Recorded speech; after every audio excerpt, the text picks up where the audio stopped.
So today the concept is regarding the anatomy of the celiac trunk and the branches of the celiac trunk. So before I go into detail regarding the branches of the celiac trunk, first of all we need to memorize how the celiac trunk has evolved and what is the exact origin of the celiac trunk, and according to the topographical anatomy at which thoracic vertebra the celiac trunk is present. So first of all, going into the basics, I'll just draw roughly the basics. So this is the heart, as you know, right atrium, right ventricle, left atrium, left ventricle, and here there is an aorta,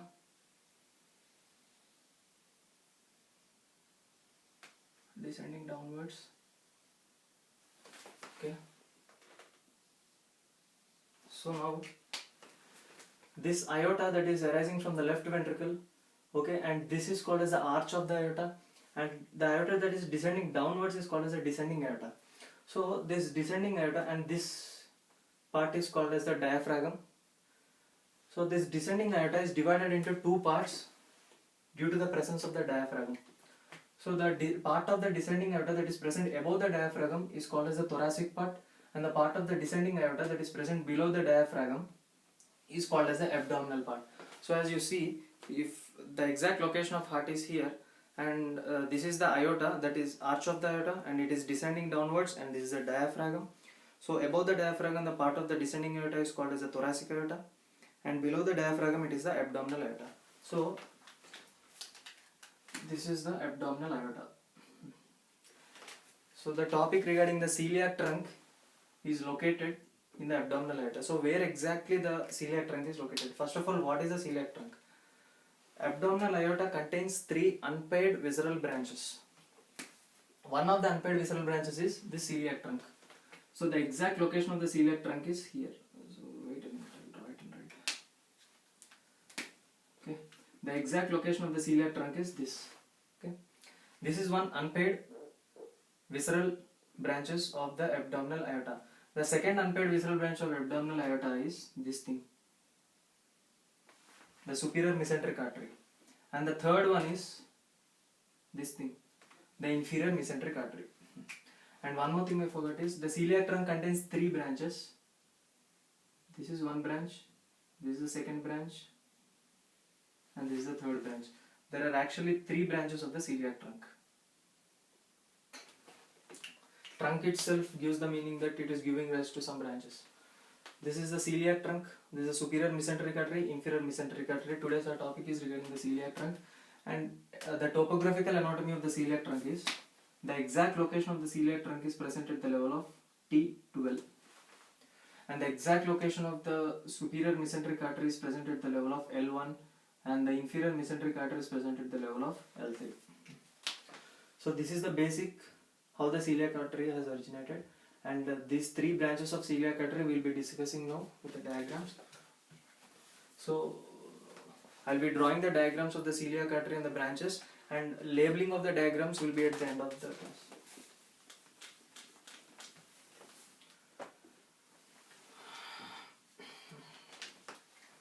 So okay, let me draw the stomach.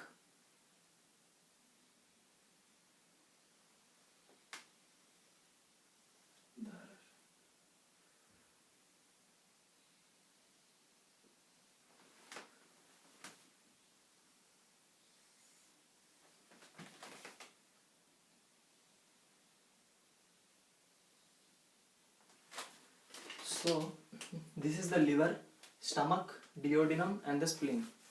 So the branch of the celiac trunk is distributed in between this. So first of all, as I said, this is the diaphragm.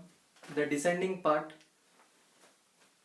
it pierces through the diaphragm. The descending aorta pierces through the diaphragm. So that part of the descending aorta that is piercing through the diaphragm and coming down is called as the abdominal aorta. So below the diaphragm it is called as abdominal aorta. So this is the abdominal aorta, which I am drawing it in the blue. Okay, it passes behind the stomach and comes down like this. So now the branches of the abdominal aorta starts with the celiac trunk. Okay, so now the exact location of the celiac trunk is here. As I said, the topographical anatomy of the celiac trunk is T12, thoracic vertebra. This is the descending aorta, in descending aorta, this part of the aorta which are drawn in the blue is named as the abdominal aorta, and this is the celiac trunk. And here there may be superior mesenteric, and here there may be inferior mesenteric. We'll be discussing later. So now, as I said, there are three branches of the celiac trunk. One branch that goes to the spleen, one branch supplies to the stomach, and the third branch goes to the liver. So you can easily guess the branch that is going to spleen is named as splenic artery, and the branch that is supplying to the stomach is called as the left gastric artery, and the branch that is supplying to the this part, the liver, is called as the common hepatic artery. So first of all, we'll draw the splenic artery. So this is the splenic artery.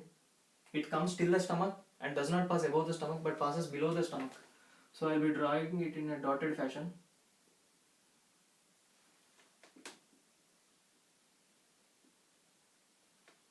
And finally supplies to the spleen. This is the splenic artery. So one important thing is that splenic artery, before it supplies to the spleen, it gives two branches. One branch that passes upwards and the other branch that passes downwards. The branch that is passing upwards from the splenic artery is called as the short gastric artery or the short gastric branch, and the next branch that is passing downwards is called as the left gastro-omental artery. I will be labeling all the names with the blue ink like later. So this is the short gastric artery and this is the left gastro-omental artery. And next, spleen is finished. Now next to the stomach, as I said, the second branch is the left gastric artery.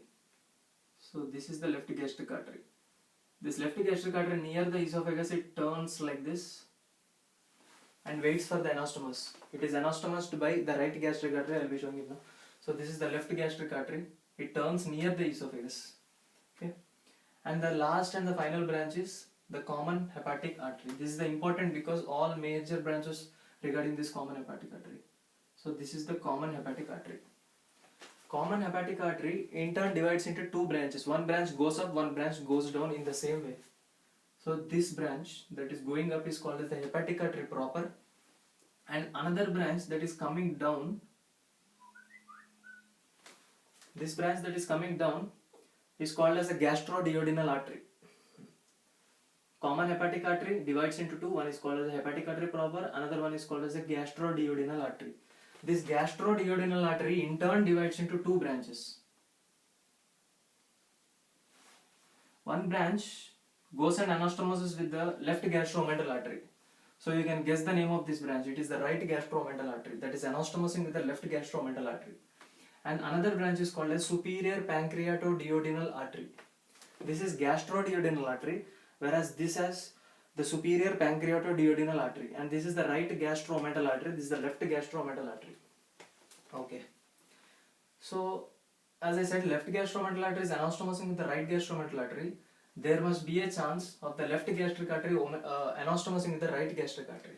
So from the common hepatic artery, a artery arises and anastomoses with the left gastric artery. So the name of this artery obviously is right gastric artery. And one important thing we have to discuss here is left gastric artery directly originated from the celiac trunk, but the right gastric artery indirectly originated from the common hepatic artery. This is the common hepatic artery, okay, and divides into two. This is hepatic artery proper, this is gastroduodenal artery. So now the discussion about the hepatic artery proper. This hepatic artery proper enters into the liver and divides into two branches. It enters into the liver and divides into two branches. Okay. This branch is called as the left hepatic artery, the upper one. This is called as the right hepatic artery. Hepatic artery proper divided into two, left hepatic artery and the right hepatic artery. Okay. The right hepatic artery is a small branch that supplies to the gallbladder of the liver, and that artery name is called as the cystic artery. So now these are all the branches of the celiac trunk. So now I will be labeling it one by one. So first of all, from the celiac trunk, the branch that is going behind the stomach and finally goes into the spleen is called as the splenic artery. SA, splenic artery. So before supplying splenic artery gives short gastric branch and left gastro-omental artery. So this is the short gastric artery and this is the left gastro-omental artery, which is anastomosing with the right gastro-omental artery. So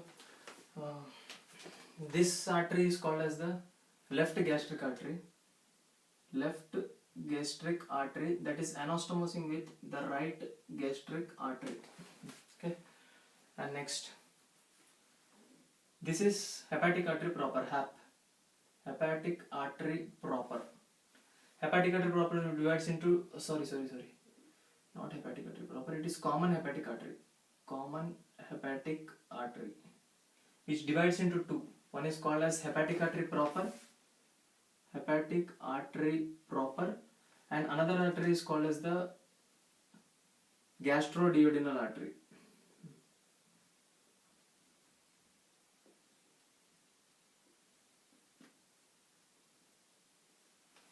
Another artery is called as the gastroduodenal artery. So this gastroduodenal artery in turn divides into two. One is right gastro-omental artery and another artery is superior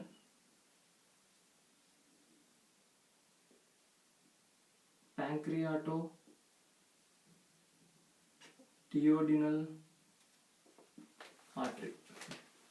This hepatic artery proper enters into the liver and divides into two.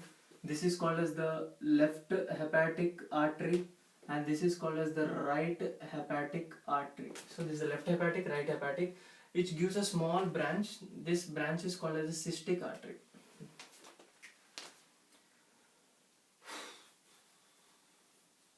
So that's all. This is the celiac trunk and its branches.